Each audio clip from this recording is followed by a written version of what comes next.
Hello, everybody, and welcome into another edition of the Recruiting Rundown. I am Kendall Smith, joined alongside of Wes Mitchell, back here to recap what is going on in the world of South Carolina football recruiting. And it has been a hot minute since we have recorded a recruiting rundown. We apologize. It's been crazy. Wes has been doing a great job keeping everybody updated on the writing front. But I hope you're hanging in there, Wes, because I know it's been a crazy few weeks for South Carolina when it comes to recruiting.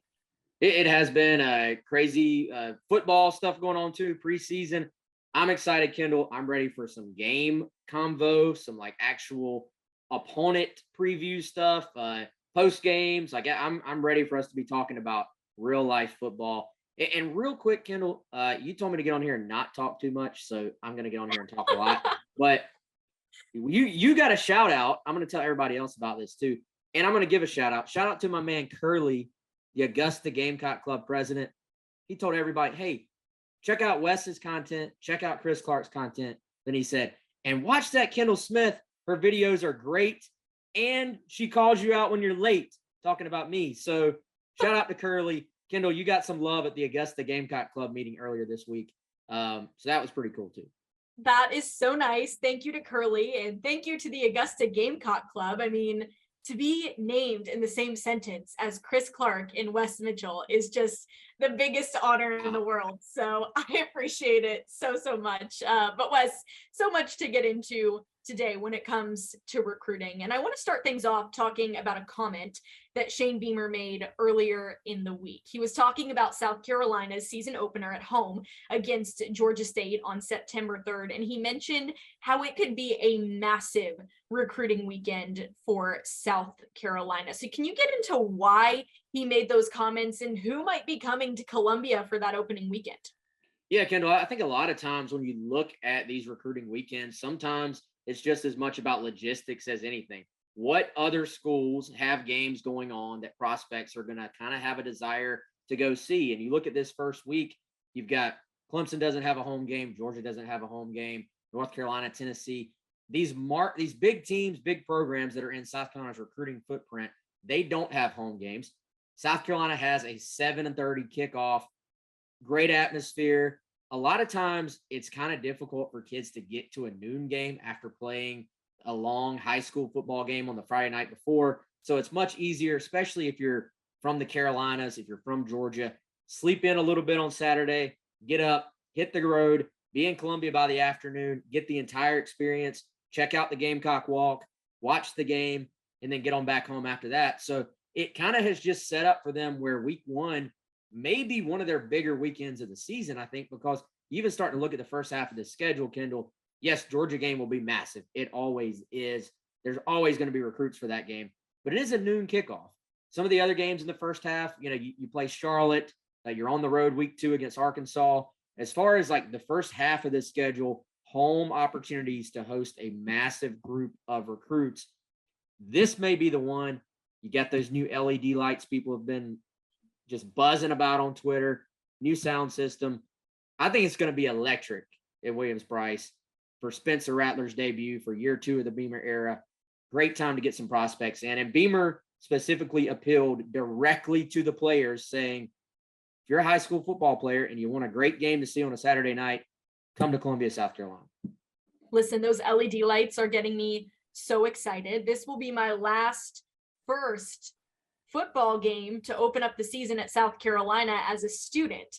So to kick it off with some LED lights, I couldn't even imagine being a recruit. All those upgrades that South Carolina has done, definitely going to pay off, in my opinion, in the long run when it comes to getting some of these players to pledge to the Gamecocks. And speaking of players that the Gamecocks are trying to get to pledge to them, we've got to talk about Nyckoles Harbor. He has been a name that South Carolina fans have talked about for months now, a 5-star athlete in the class of 2023. So Wes, do you have any updates on what his recruitment process looks like as of right now? Yeah, so he recently confirmed he will be taking an official visit to South Carolina. That is locked in for the Georgia weekend.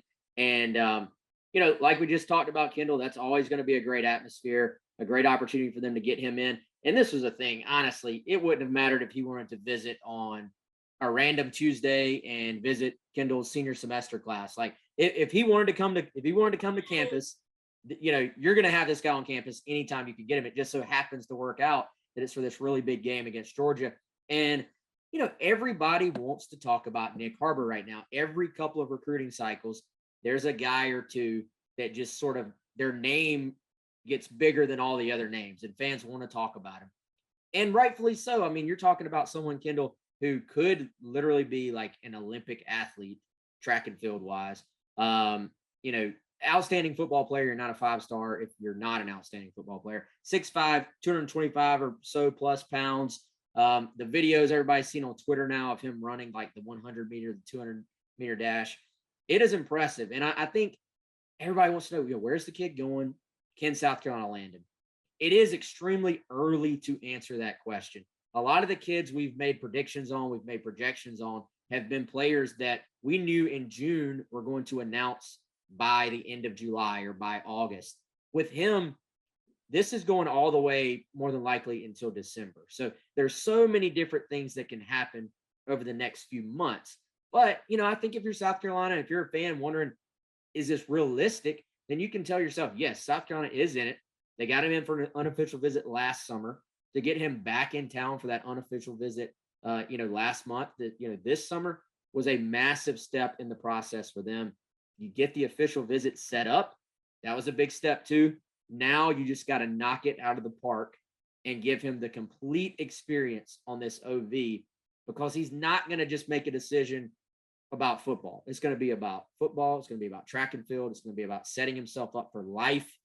The NIL conversation for every prospect is part of the convo now as well, I would imagine. So there's going to be a lot involved here, but yeah, the Gamecocks are in it. And that Georgia weekend going to be massive for them with them. LSU, another school to watch. Michigan, another school to watch. Those are a couple that kind of have the buzz, but the Gamecocks are right there getting a lot of buzz with Nyckoles Harbor too. I think anytime you have Jessica Jackson running an official visit weekend, you're in pretty good hands when you are a South Carolina fan and someone who is coming on an official visit. So lots to look forward to there, and obviously feeling good if you're South Carolina about the position you're in at this point in Nyckoles Harbor's recruitment process. Now, Wes, like I said, we haven't been on the recruiting rundown in quite some time. So I want to kind of go over, for those who maybe lightly or loosely follow recruiting, some of those newer names that have recently committed to South Carolina in the 2023 class. Yeah, and it's a long list, Kendall. I mean, you look right now at the beginning of the summer, there were like 2 or 3 guys, I think, on the commit list. Now there's 19. And it's a top 25 class in the country right now, pretty much across the board. It's number 17 in the On3 consensus. And, if you go back and look through this thing, most recently, Xavier Hardy, 4-star defensive lineman out of Macon, Georgia. Right here in the state of South Carolina, Camden, Xavier McLeod, 4-star defensive lineman who committed to South Carolina. You can go back a little bit before that. You look at Montague Rames from Sumter. You look at Marquis Anderson from Dorman, a couple of big in-state guys, 4-star prospects. And you can go on and on and on. Big Tree Babalade, who committed at some point along the way. It's kind of all run together as far as who went in what order, Kendall. But it's been a fantastic summer for them, just start to finish. I think Trovon Ball, if you go back, committed right before the calendar turned to June. And then it was like from the end of May all the way up to this past Sunday when Xavier Hardy, if you look at that stretch right there, they have been on an absolute tear. Now, granted, everybody's got to remember there's now 19 guys committed. So you can only take so many. It can't continue at that pace. But I dare say, Kendall, if you asked them going into the summer, what would be a perfect summer for them? It would be to knock out some priority targets, to have most of the class filled out.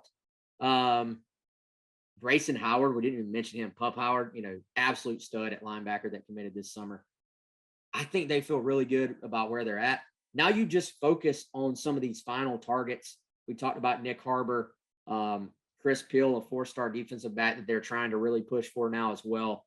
There are some final guys that could maybe put the cherry on top for this class, but I think they feel really good about where they are right now. and rightfully so. Elijah Davis, another name to remember, a JUCO defensive tackle, originally from the state of South Carolina. He's at East Mississippi Community College right now. I think South Carolina is the favorite for him as well. So that would be another kid on the O-line/D line in the trenches. That would be a big get for them. Yeah, you got to feel good about where South Carolina is at right now, especially on the line of scrimmage when it comes to recruiting. Building that Great Wall of Columbia, I think, as the O-line commits have deemed themselves over the past few weeks. And a lot of these players have great personalities as well. You can see those come out on Twitter, and they're pretty good recruiters too, constantly tweeting at guys who haven't yet committed and trying to get them to come on over to South Carolina. So good stuff happening for the Gamecocks as of right now. And we will continue to keep you all updated as things progress in the world of recruiting. Wes Mitchell does a great job as our recruiting insider over at Gamecock Central, as does Chris Clark. So be sure, if you haven't already, to subscribe to GamecockCentral.com. We've got some great deals going on right now. Also, check out all of our social media pages at Gamecock Central. Subscribe to our YouTube channel. Click the notification bell. We hope that you all enjoyed this video. And Wes, as always, we appreciate your insight. You're doing a great job, and I know you're staying busy, so make sure that you're taking some time to rest and enjoy yourself as well. Oh, I am. And hey, before the sandstorm, back soon. Be ready. Next week, we're throwing down party. I'm excited. Football, go crazy. Let's go. We're so excited. Thank you all so much for joining us. We appreciate it. Have a great rest of your day. He's Wes Mitchell. I'm Kendall Smith, and we will see you soon.